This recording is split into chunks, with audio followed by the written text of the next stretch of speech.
And Gustavo is also somebody who will bring a much needed measure of both unity in the community as well as unity in the state Senate.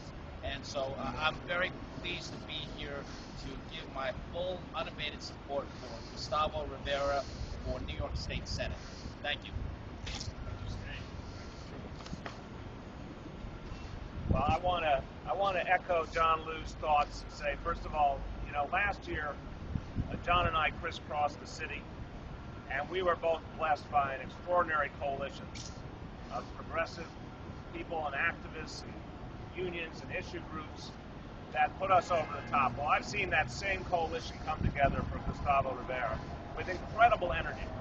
There is a sense in his district, but also all over the city and state, that this is the right man to represent that district and to help change the state Senate.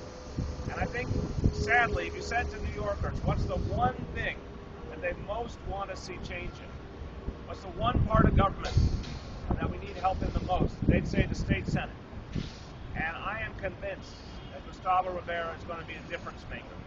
That he not only has the skills to win the race, he has the skills to be a great state senator and someone who can help that body move forward. I just want to finish by saying, to be good at this work, you have to be in touch with the people. John and I were here in the city council. We represented local districts. We knew what was happening in our community. We both happened to be public school parents. We had a sense of what was happening. You can only represent a district if you're actually in the district, living the life of the district, understanding people's needs. You can't do it if you're living a life different from your constituents. So Gustavo lives in the district in a modest building with people understanding the issues. This is the kind of guy who can actually serve the people of that district appropriately. I'm honored to support him, and I'll do everything I can to help him get elected. Well, I stand here proudly receiving the endorsement of the two highest Democratic elected officials in this city, both of which got elected on a clear platform of a commitment to the community that they serve.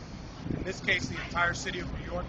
In my case, the 33rd District of the Northwest Bronx. The people of the Northwest Bronx are folks that have been ill-served and in a sense disrespected by the current representative. The only thing that I want to do is I want to work for them. I want to be accountable to them, and I want to make sure that they remind me every day who I work for. Now, as the public advocate said, I live in a rent-stabilized apartment right in the middle of the district. I've been there for the past 10 years. Take the train every day. I've lived the same situations of this district because I am from this district. I was born and raised in Puerto Rico, but came here 12 years ago.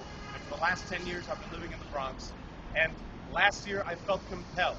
I felt compelled to run because the people of this district have not been well served. So I stand here receiving the support of these two wonderful elected officials, and with their help, I hope that we have the force that we need, the support that we need to get us over the top, because the people of the 33rd deserve someone that works for them, that is committed to them, that is committed to serving them. So I thank you for being here this evening. I thank the public this afternoon. I say morning, exactly. It's like I've been up since 6. Yeah, I've already been it's all talking to blurring people. together. Exactly. So I thank the public